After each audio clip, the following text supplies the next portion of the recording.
A self-balancing binary search tree will have all nodes, all leaves, such that the depth of any leaf is not more than one level below the other leaf. So there is just one step difference between these leaves and their uncles. Basically, you cannot have deeper leaves on this side, for example, and you will keep rebalancing such that you keep this property, which is basically the depth of all leaves differs by at most one. uh, and then there are red black trees, and red black trees are actually very interesting kinds types of trees. They are the Linux implementation of self-balancing trees. It is a type of self-balancing binary search tree. Uh, you also add to that a color attribute, which is either red or black. The deepest leaf will have a depth of no more than double that of the shallowest leaf. So here the depth difference can be more than one.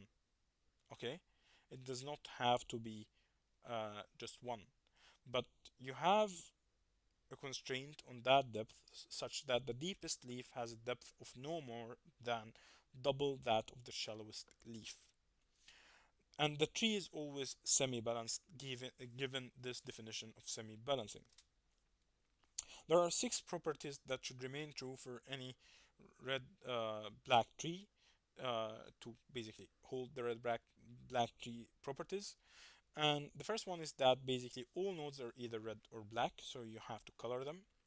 Leaf nodes are always black, so you cannot have a red leaf node. Leaf nodes do not contain data. They can be, they're usually added as null. This is actually not a property of red black trees per se, but rather the way that Linux implements red black trees.